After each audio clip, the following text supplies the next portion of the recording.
Hi, and welcome to Dear Art Producer. I am your host, Heather Elder. Today is February 26, 2025, and we have a special episode that features two guests. Welcome freelance art producer Sari Rowe and Julie Maxham, senior art producer at IPG Health. Their unique perspectives and experiences are appreciated in this ever-evolving industry. For those of you who do not have the pleasure of knowing Sari, she has a strong background in multimedia productions and brings a strategic approach to her projects. She has years of experience, including overseeing the art production departments at RPA in Los Angeles, VSA Partners in Chicago, and developing and managing the animation division for We Are Snyder, as well as freelance. She has collaborated with clients such as Apple, Honda, and Bud Light. And before working at IPG Health, Julie was a freelance art producer. Her experiences include print, motion, animation, CGI, experiential, and illustration. And like Sari, she curates talent, negotiates rates, manages production and post-production, and much more. Julie has worked with clients in all industries, and you may recognize the work she did to launch the COVID drug Paxlovid, or for household items like Clorox. I'm so excited to welcome both of these talented and fun producers and friends here today. Hello, welcome. Hi. Hi, I'm so happy to have you both. I know it's taken a little bit of time to schedule this, but we did it. We're here. We are here. Yay, us. Yes, definitely. You guys are like such a force in Chicago. And I know, strong friends, and the experience, especially the combined experience that you guys have. I think we're just honored to have you on the show today. So thank you for that. Thank you for having us. Yeah, thank you. Absolutely. So let's start with just a little bit. You don't have to go too far back, but I think I always find it really fascinating to get to know a little bit about your background, and each of you kind of, what was it that kind of sparked got that spark going for you to get into art production? Why don't we start with you, Julie? Sure. So I got my BFA in photography, thinking that I was going to be a photographer. But then, when I graduated from school, I was like, you know what, I'm just going to try a little bit of everything and figure out where I'm going to be in this world, where I'm going to land in this world of photography. So I dabbled in gallery work, and I worked for Annie Leibovitz, and I worked at Aperture, and I tried a little bit of everything and tried to figure out my way. I even assisted a World Wrestling Federation photographer for a hot minute. And then I eventually landed with Sarah Laird, and through a friend, we just clicked really well. And Sarah just kind of threw production at me. And I was like, this is really fun. I love the drama. I love the energy. Everything was editorial. Everything was neat. We'd get calls in the morning and we'd have to figure out a shoot in one day. I mean, it was absolute sanity. It was awesome. I loved every minute of it. And then I'd start to get calls from these art buyers, up at Ogilvy. And I'm like, what is an art buyer? And Sarah's like, oh, let me tell you about art buyer. And she told me, I want to be an art buyer. That is my jam. I love photography. I love photographers. I love art. I love production. I love advertising. It just all kind of meshed. But I couldn't really find my way in New York. So it wasn't until I moved to LA that I reached out to Jagreesa Bouvaran, and she was so sweet. She's like, yeah, you can come in. We'll show you what you need to know. And then that was it. I was done. I was like, this is my sweet spot. I will never leave this side of things. I was so happy to be able to be trained and figure out how to be an art producer, and the steps that they took in training me at Chiat set me up for life. So I'm so thankful. I think Jagreesa deserves an award. I know, because Sari, you went to her Mama Jagreesa, right? All Jagreesa, you're listening. It's all you. I mean, she gave me a speed course lesson in how to be an art buyer. It was fantastic. So that's her. Here we are. I think agencies should hire her to train art producers today, because so many need it. So true. Yeah. So here we are. And I'm so thankful to be able to do what I do. I love it. I love every minute of it. And how about you, Sari? Well, I fell in love with photography as a young kid. I was very fortunate that my dad's best friend was Richard Avedon's black and white printer. And when I grew up in the West Village, in the 70s, So you're kind of like thrown into it in that area, but I loved it. My dad had a passion for photography, and his friends were in the industry. And I have a BFA in photography. And when I I went to FIT, and then I graduated with a BFA from Arizona State University. So I kind of did things backwards, like went to a technical school first and then went to an artsy school. And always all the time at the artsy school, I'd be like, well, but that's not going to make us money. And they'd be like, no, it's about your art, purely your inner, vision. And I was like, yeah, my vision is seeing myself in the future, but okay, let's go. Some photographers would argue that they're not making a living in this business either. So, right. So, well, hopefully we're all doing better. We are trying. Yes. And then I, after college, I got the opportunity to work for Stephen Klein, the fashion photographer, who's also friends with my dad. And I can't remember her last name, but Barbara was her first name. And she was this kick-ass studio manager. And she ran this thing like it was nobody's business. And I was like, I want to be her, and realize that production side of it. Like, I too thought I was going to be a photographer. And I think also back in the day when there weren't as many women around, and when at FIT, our teachers brought us to like Annie Leibowitz's studio, and, a lot of my friends, interned for her, in years, and you saw these, like, you didn't see as many amazing women photographers in the business or behind the scenes. But you would really see these powerhouse women running shit. Ooh, can I say that on our podcast? And I was like, I want to run shit. And then I got my first job after that as a stock market photo agency. And then it led me, I don't even have that on a resume. I sold.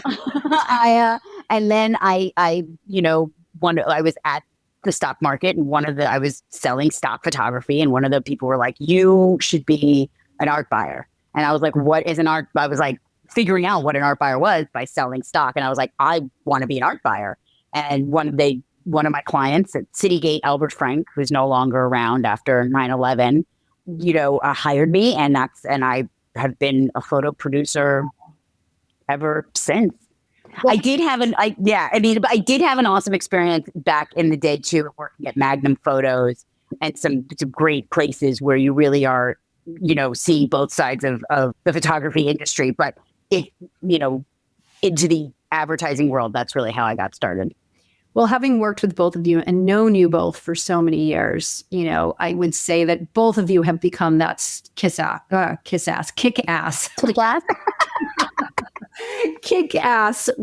women in your jobs, both of you, honestly. Like, whoever inspired you back in the day, all those women that came before you really made an impression, because you both are really powerhouses in your world. So I just want to make sure I pat you on the back for that. Thank you. Thanks.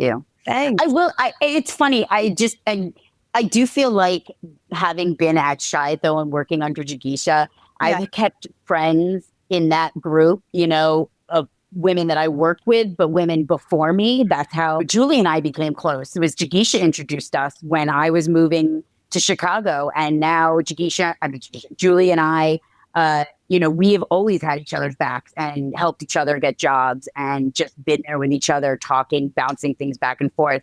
But those incredible relationships were formed from a very powerful woman in our industry. And I will always be thankful for having that experience there.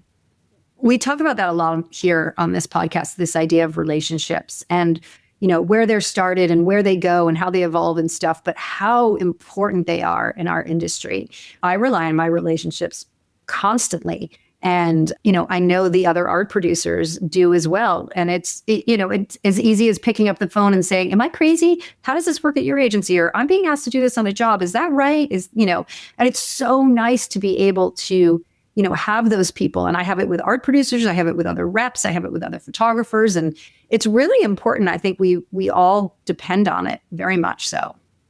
Yeah, I mean, we don't really have a playbook, right? Like, nobody's taking a class in college in how to be a rep, how to be an art producer. It's like we're we're all kind of learning from each other, and we have like our own set of rules, but it's like within the industry. I mean, there's obviously like the legal and all, you know, what's written in a purchase order, right? But like the playbook is kind of like each other. Yeah. No, Yeah.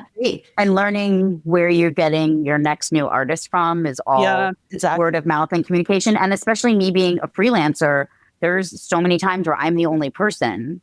And there's so many times where I'm the only person working at a company that's never had a producer before. Yeah. So it's very interesting. You know, you need your friends bounce things off of, you know, when you are asked, well, especially with, you know, now being in the industry for so long, people are like, oh, you know this stuff. You're kind of an expert. And I'm like, being an expert? No, but actually I do know some things, you know? So it's like people rely on you and trust you.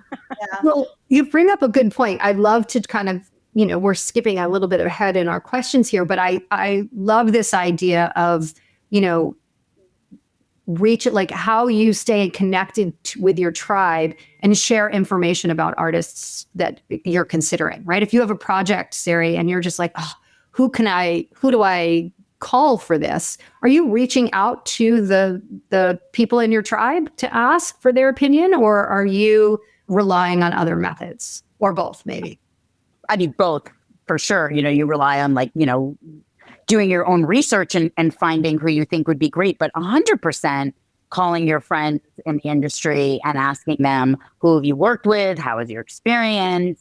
Who was their producer? Did you like the producer that worked on the job?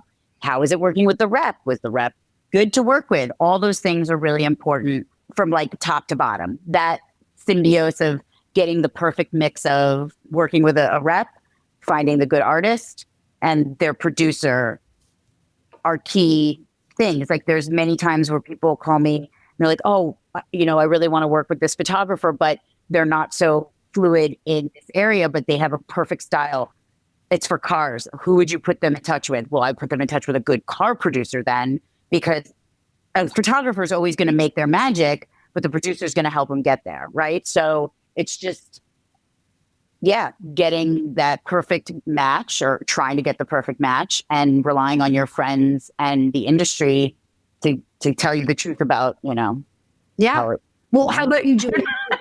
Yeah. Hold on. Telling you the truth is important. I think for a lot of people who are listening, especially the younger photographers out there who may be listening, you know, it is important to know that you all talk, right? So, and you're sharing positives and negatives. So it's really important to remember that your reputation will precede you for sure. I mean, it's like straight talk, right? So at IPG, like I'm lucky to have, I mean, there must be like a dozen other art producers, and we have a chat and we, you know, go on constantly. Like, I need a CG artist. I need a portrait photographer in Kansas. I need this, I need that.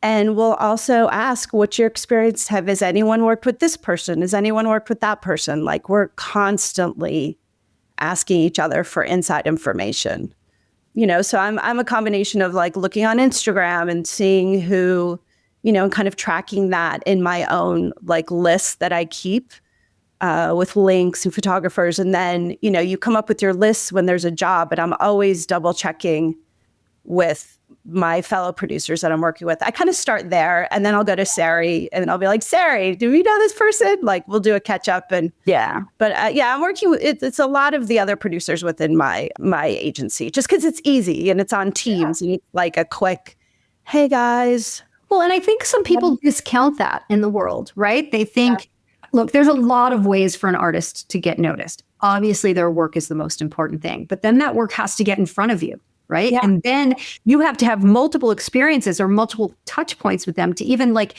consider them or get them, you know, they might get on your list that go to your art director or your creative directors, but whether or not they get asked to bid, then they have to bid and they have to go through the treatment process. Like, it takes a long time for you to build trust with a new artist. Yeah. Yeah. And also the creatives will ask me, like, when I get my final list of like maybe the 3 people they want to bid for a triple bid situation, the creatives are always going to say, has the agency worked with this photographer? You know, have you worked with them? Yeah. So like, I have to gather intel myself and make sure if someone's had a, not so favorable experience, I have to kind of I have to do my homework as well. I can't just I rarely find creatives oh, we've never worked with them. Okay, fine. They are always going to want to, just get any kind of info I can get. Well, and that also brings up a good point in working with someone new in a situation where you may have a time crunch or it is a regular standard production line, but your client is this client and you may not want to have your first shoot with a new photographer with this specific client for this specific brand, but if it were another brand or another client, this would be a great in because you just don't know about that photographer or that producer. That's not to say that that's going to hold you up from awarding them because the work, it speaks for itself and you're choosing someone for the work. But there is, as that producer, I'm not the creative, right? I'm the producer. My job is to make sure everything goes perfect. So when something doesn't go perfect, even though it's your job, it's personal, right? I mean, it's always personal because we care. And I think that we wouldn't be doing this for so long in such a changing industry if we didn't care. So we do also care about the outcome of the photographer that we choose, and we want to bring in new talent always, and we want to reuse talent who have been amazing. And it's all about building that trust. So, yeah. Trust is such an part. Yeah. It's such an enormous part. And I'm really appreciating you here, how much you rely on each other and this idea of word of mouth and your connections internally within your own agencies and obviously externally amongst yourselves. I think it's interesting to hear it out loud because I think in our digital age, and this, which we've been in for quite a long time now, but especially since we've moved away from, portfolio shows and in person and all of that, you guys are relying on each other so much more, and the access that you have to each other to get opinions and thoughts and experiences is huge. Well, yeah. And we have those, group chats on Facebook and other things. But I will say I have been not struggling, but I've been wanting a new sort of creative source directory, is to say. I think that, and don't get me wrong, I still wrote a workbook. I still look at Ad Edge. I still look at all those things. But I like looking more at Source Creative, Little Black Book, a few of these ones that are more production or multimedia forward facing. I want to see more of our photo industry putting themselves into more of a mixed media source directory so that our broadcast producers and our mixed media producers who are now we're getting the opportunity to be more involved with are getting to see what so much more of what we've had the opportunity to be exposed to in the still world that's moving into the video animation AI world, especially. I mean, I think our photographers are grasping AI so much better, not so much better, but so much more creatively than some of the motion people because they're so used to CGI and everything else. Yeah. Kind of. I mean, I'm not going to say that, Yeah. No, that totally makes sense. Julie, do you agree with that? Yeah, I do. I think from where I sit, I have been encouraging for the last couple of years. We do these year-end calls every year. And one of the things that I encouraged at the start of every year is to find collaborators. And I don't just mean a new stylist or, a cool DP. I mean, people who you can collaborate and do something different. Have you never done CGI before? Connect with a CGI artist. Learn how to do it. Have you ever collaborated with an illustrator before? Or, and get yourself in some sort of mixed media that obviously both of you will then be promoting it, but so that you can be learning and sharing and inspiring creatives, not just with a cool new photograph, which is amazing and required and important, but showing that you can work in this multimedia universe that you, art producers, are required to swim in right now. Yeah. Really appreciate you bringing that up. It doesn't get talked about a lot. And I think I wrote down too the idea of finding a new platform where that exists. So I'm going to have to check out some of those places that you said, because I think that's interesting. Yeah, I feel like I would love to not have to go to so many different places to see new artists that I think could be merging really well with all the industries. And so how do you find the talent? Like when it's time to do a project, right? I actually don't mean how. Like once you have the talent, how do you then share that with your creative team? Like, do you just send them a ton of links? And are they just website links, or is it Instagram links? Or do you then have a meeting and you go through each one? Like, what does that process look like for you, Julie, when you first get started? So what I do is send links, and it actually, depending on what the job is, I could send either the photographer's website or the rep's website, depending on I just need to make sure what the art director is seeing is relevant to what they need. Yeah. And sometimes you'll see that on the photographers, and sometimes you'll see it on the reps. So it's usually one or the other. And then if I have a photographer that doesn't necessarily I've been finding photographers that don't really have reps or good websites, and I've been sending them to Instagram, if that is more appropriate. It's just depends on what what I need to get, because basically you have these creatives, you have a job, right? You have the ad lab, you have the concept, and then you need to send them links, and they usually have like 15, they maybe 30 minutes to go through them. They're usually so slammed. So I just need to make it like a really quick, like boom, boom, here are the links. Yeah. I mean, and I've also had instances where I'm not seeing anything on the photographer's website, but I know they can do it. I will reach out directly to the rep and be like, hey, can you pull together a portfolio PDF that I can send the creatives of, cats in a tree in Alaska? Like, I know you have it, but it's not on your website, So, but the problem with that is it kind of gets lost, and it's like one more step, and then you get the creatives will get all these links, and then there's a separate PDF they have to open. And, you just have to make sure, like, you want to make it as quick and as smooth a process for the creatives as possible. So I've just found links to be the easiest. And then I'll send like a list. Sometimes I'll send like 20, but I've tried to stop doing that because that's too many artists. But we'll try to keep it around like between 10 and 15, unless it's like, really specific, that I might send less. But I'm usually sending like, between 10 and 15 links for any project. Well, and I'm sure you're reviewing way more than that, right? So I tell artists all the time, like, if you've made it to the one of 3, they probably started with like 50 or more reviews to start with. Yeah. I mean, I usually start maybe in my head.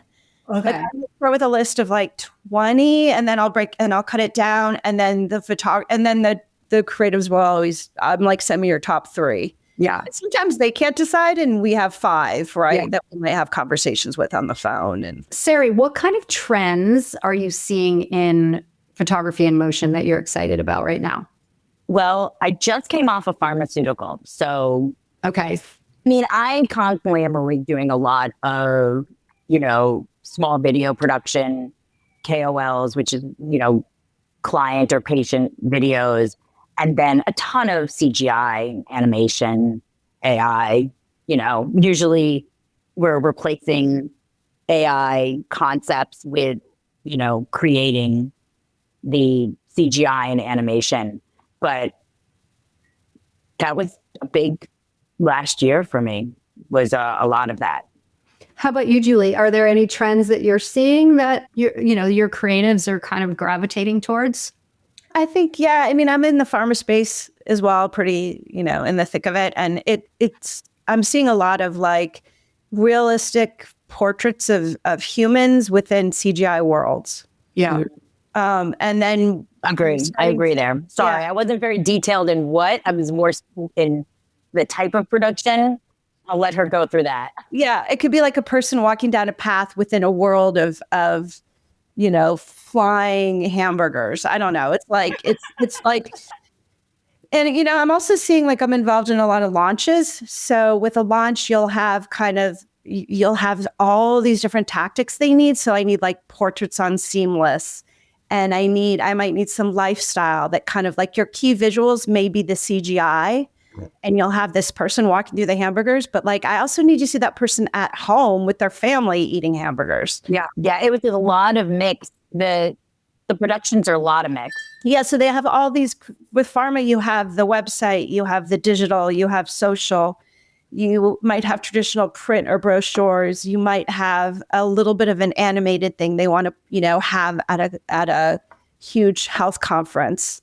And then they're also going to need these lifestyle images. And then they're going to need Seamless portraits of that same hamburger person just in front of Seamless, because they're going to need to drop those in, if they're doing To something else and to some POP. Yep. Yeah, you're seeing combination like direct to consumer and HCP. So it's a lot of tactics, a lot of different uses, a lot of different needs. And then now I'm starting to see the conversation starting.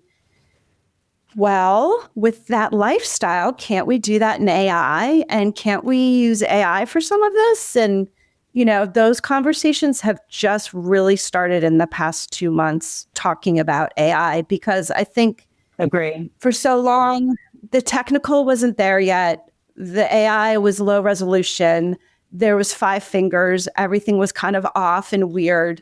Now it's looking really good. So it's kind of like clients are starting to think, okay, well, let's start talking about AI in our SOWs. Let's start talking about the legal implications of AI.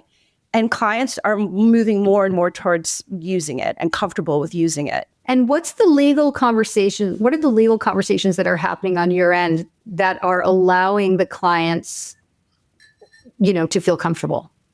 Or what are they coming back to you? Not that like you're making them feel comfortable, but what are they saying to you that make, that all of a sudden they're feeling more comfortable? I mean, I think just quickly, so we are now, we can work with Adobe and Firefly, and we have indemnification, based on our relationship with Adobe. So, and we're using, and also with Getty, it's like if you do AI with Getty, you're using their stock imagery. I mean, I know that's not quite what this conversation is, because we're talking about photographers, but I think they're understanding what it is, and what a lot of it is understanding that they're protected, and the prompts and how prompts are being done and what software is being used. We're getting lists of kind of like, this is approved software, this is not approved software. Yeah. If we're going to use Midjourney, then you need to make sure you're on stealth mode and your prompts are protected. It's like, I'm honestly still figuring it out, right? Yeah. Like, be talking about it. Like in about a month, I'll probably know more. It's like, it's just constantly evolving. And it's showing up on our creative calls as well. We're having conversations, absolutely the same type of conversations, and we're offering the same type of solutions. We were on a call yesterday where, there's a client who of course, there's always multiple concepts that are in testing, right? And one of the testing options had all these like tiny little people in it. And the question was, what about AI? Can we use AI? And the idea that the people were really tiny, you were like, oh, well, yeah, we could use AI, and here's how we would do it, and what software we could use. And all of a sudden I was like, oh, wow, like we would have to either create those little people in CG, or we'd have to go shoot them individually. And we've just, come up with a solution for the client that just made everything easier. It's not ideal because we're no longer shooting those people, or we're not creating them in CG, but there are still people who have to create them in AI. So we're not taking, it's not that it's just like pushing a button and those people are being created. Like there are people who have to still create. Yeah, 100%. And they're still putting CGI to the work. Exactly.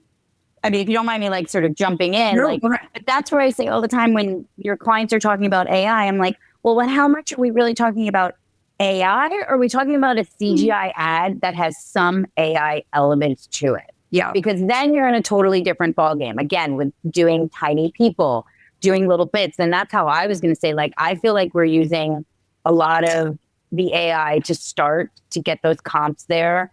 And then even though you've got a comp that's really looking good, there's still so much more that Julie was saying that has to be used for these images that you ultimately can't just have, just an AI file, because now I need to take let's say it's a really beautiful cup in a background with a spoon and something else, but I need all those other elements. Yeah. So, you still have to make the cup, you still have to make this, you still have to, and then put it together or not. So ultimately, it's really about, I think, more of how is CGI and AI working together to come up with the ultimate ad. And 99% of my projects weren't just all CGI. They did have a photo shoot element.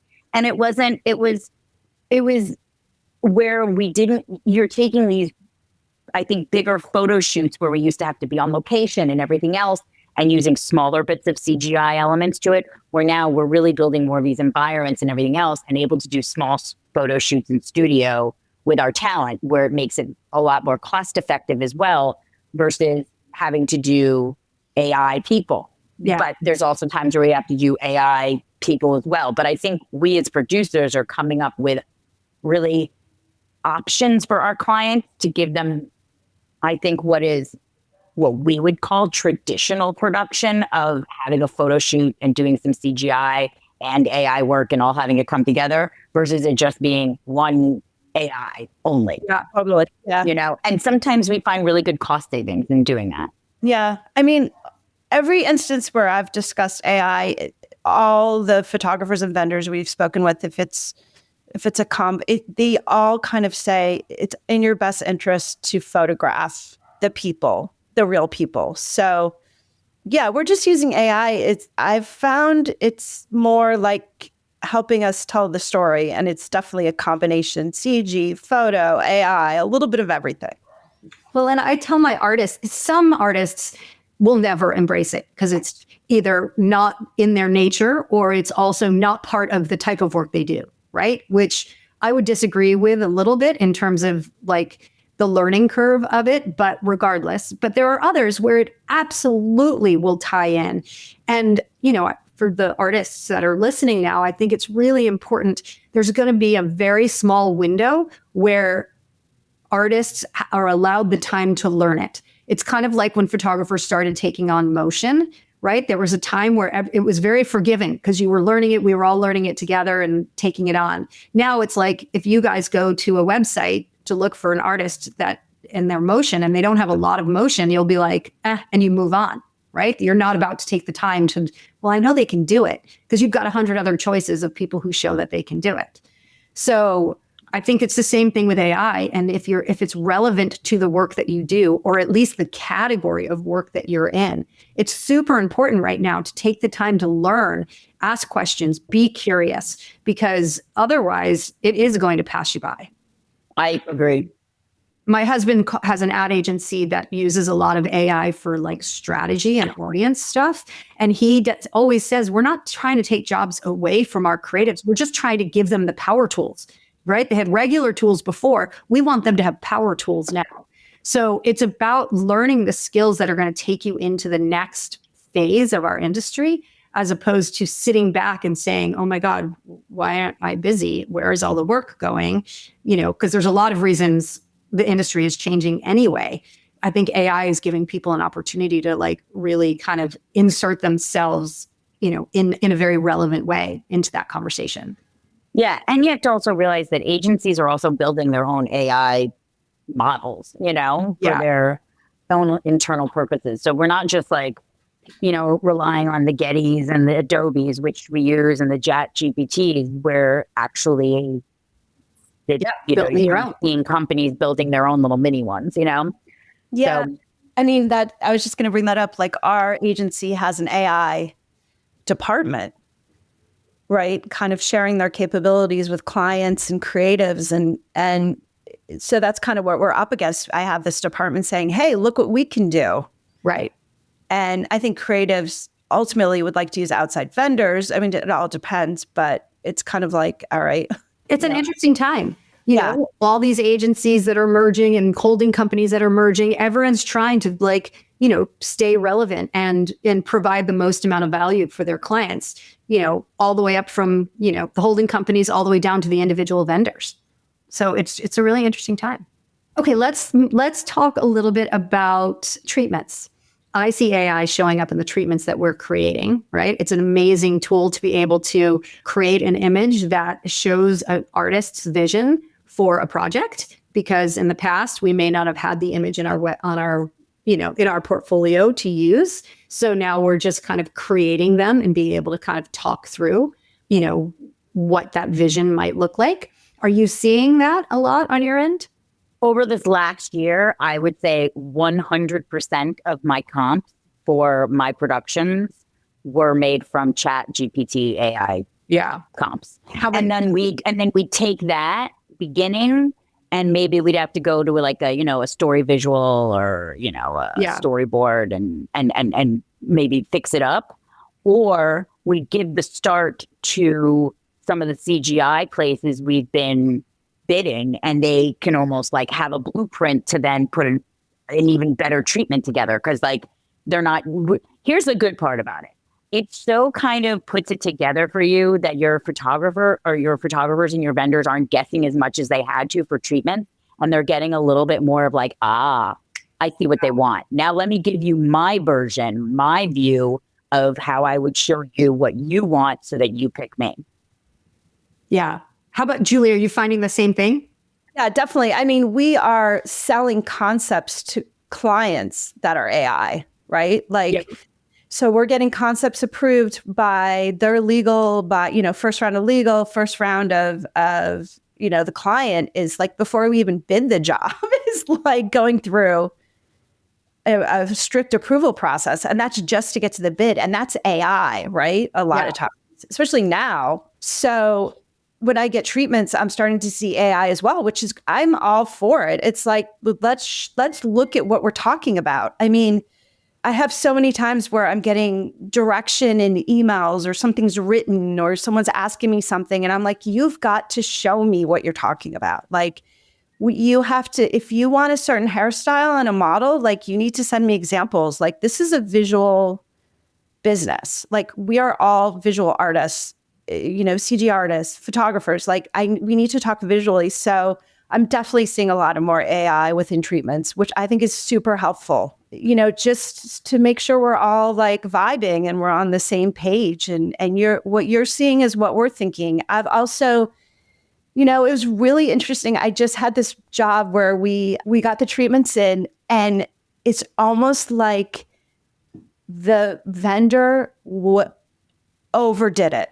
And I think it was AI overdone. It was almost like they had taken it too far, right? So it's kind of, you have to just kind of, be thoughtful of that. There's sometimes where you can just go overboard. And I've also had instances where the AI, it's been tricky because the client falls in love with it. They have this thing called comp love, where they see the comp and they love it, and it's AI. And then we go to try to make it in CG. And it's a little bit different. It's not quite the same thing. So that's us as an agency to manage that expectation and those conversations. But we do run into that, so I just... Maybe we should all go back to those hand-drawn comps. I would love that. Visually imagine what we're creating. Because sometimes the clients will be like, why doesn't this look like the comp we bought? And it's well, because one is CG and one is AI, and you try explaining it. And it's, we're all just trying to figure it out, right? Bringing AI to the table is definitely helping us in so many ways, but also a new set of challenges, right? And there is a look, right? There is a look. There's a look to it. And the more it's put out there to the world, the more the world will be accepting of the look and used to it, right? So, and it will continue to evolve. But yeah, I mean, it's why I think artists need to play around with it a lot if it's something that's relevant to them, because they have to be comfortable with it. It's showing up in a lot of different places. Yeah, I mean, to be honest, though, I'm not seeing AI as much with photographers' treatments, but I am seeing it in CGI treatments for sure. Yeah. Oh, interesting. Yeah. Now that I'm thinking about it, I'm like, would I want to see a bunch of AI from a photographer? Probably not as much, but is CG? Yeah. We have 2 or 3 artists that will put AI in their treatments along with the photography, right? And it is spelled out and said, here is and this is why we created this image because it didn't exist, or this is how it could look, or, that kind of thing. So, but also to the credit of the artist or the photographer in this instance, that takes work and time. And these treatments take time and money and energy anyway, right? Mm-hmm. So by upping the game a little bit, it's also a challenge. It's just, it's hard. Back to the treatment thing. Do you, when you present them to your creatives, do they read them? Do they spend time with them? Yeah. Absolutely. They do. They really do. But I think that, this is that your creatives they want to hear what the artists are saying.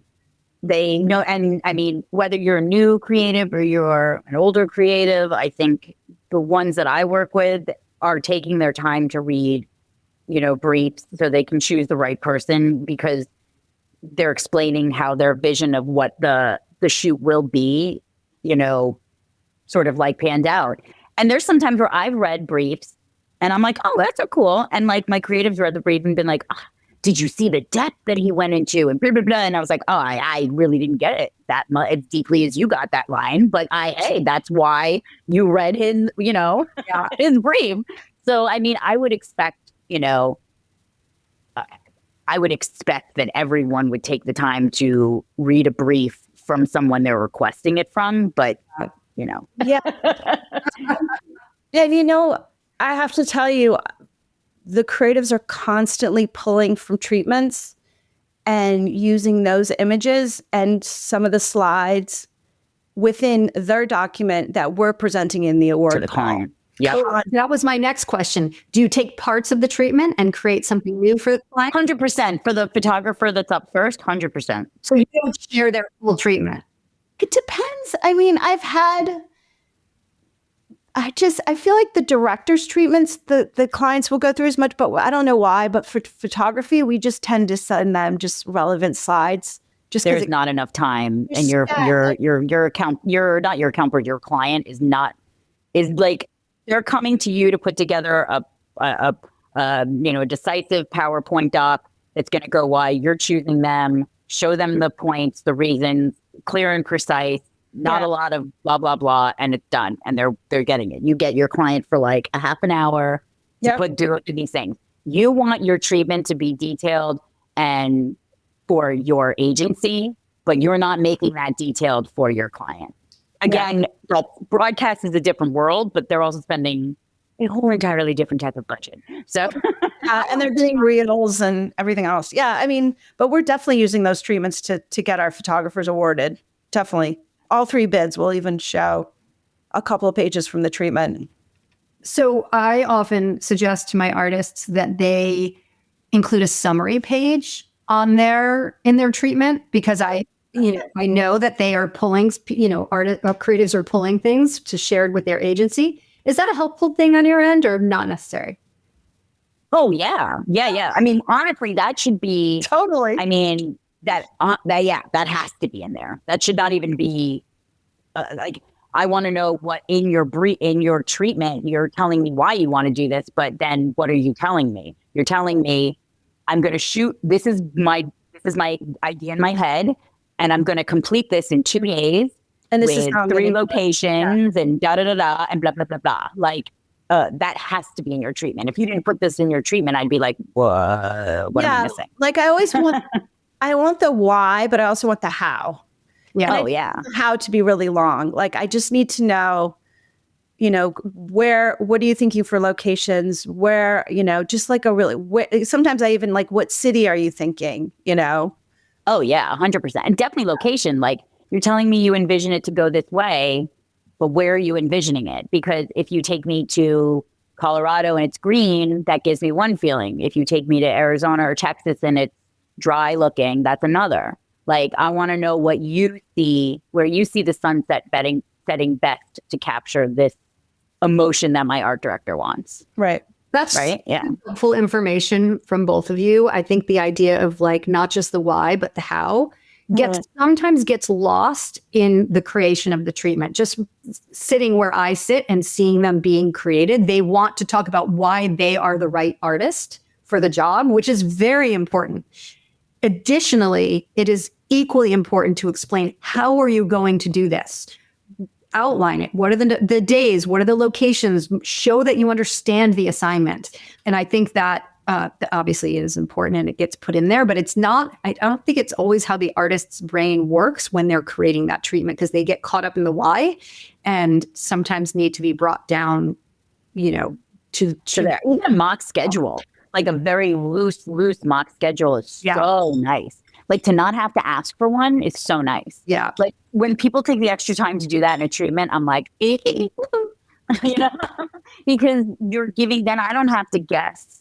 My account person is always asking me, or always, no matter where I've gone, the account person's always asked, okay, well, so if we, I need to know when I'm going to have free billing. Yeah. Or where are we shooting? Or the client wants to know so they can make an arrangement. And you're so far ahead in the production. Yeah. So having the ideas a little bit helps, but then you're always going to ask the producer too. And it's always, I know photographers, I don't know actually, but I don't know, is it good for a photographer to do a treatment with the producer that they want to do the job with?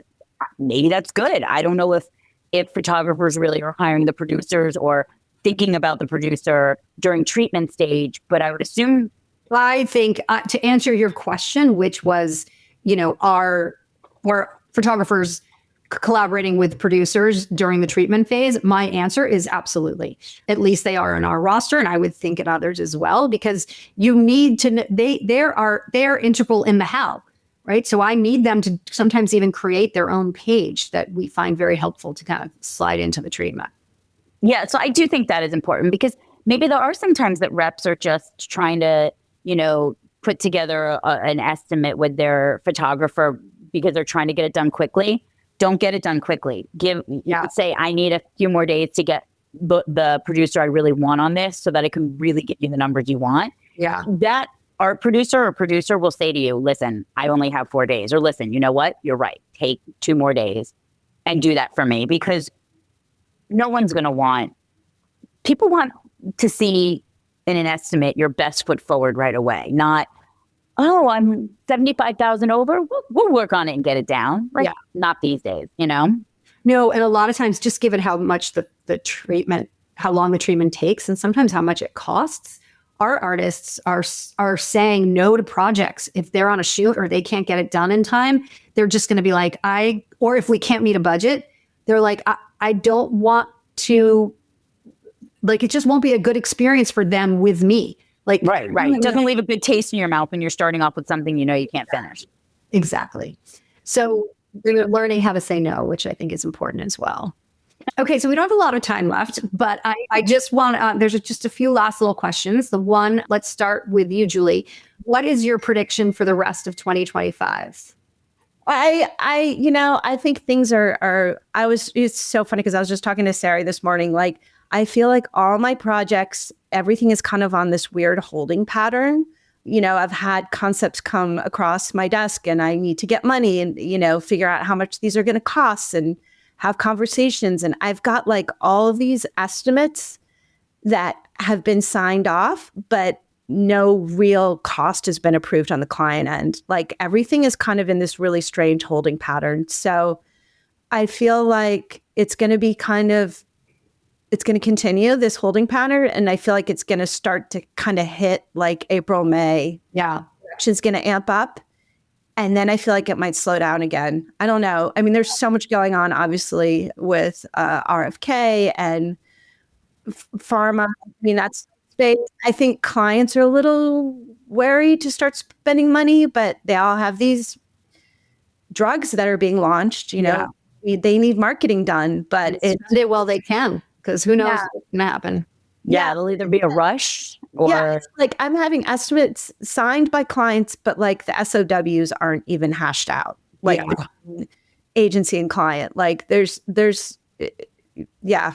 Do you think the same thing, Sari? Well, I have some good holds. So I feel that April is when things are going to be shooting. But I do believe, I asked Julie and I asked some other friends, what do you think RFK's hiring is going to put some interesting spins on advertising and pharmaceuticals? I think if we're all not this isn't the only area that I work in, as a freelancer, but it's a big area we work in. And it's a very good financial area that a lot of people depend on for work. Hi, everybody. It's Heather here again. Before we go, I wanted to let you know that we had a little technical glitch at the end of our conversation with Julie and Sari, and the answers to our favorite questions got cut off. So I wanted to make sure you still got to hear them. First up was Julie, and when I asked her what her favorite thing to do on a Sunday was, she said to take a dog walk with their family dog Beans. And I asked her what she would be if she wasn't a producer, and she said a cinematographer or DP. And when I asked Sari those same questions, she said her favorite thing to do on a Sunday in the winter, chill with her family, and in the summer, chill with her family on the beach, which sounds pretty amazing because even though it is springtime here in April, it is still quite cold. So thinking about the beach sounds really nice. And if she weren't a producer, she said, well, I'd be a dentist if I could have just passed the organic chemistry test. So that's super interesting, and I'm definitely going to have to ask her about that someday. So thanks for listening, everybody, and have a great day.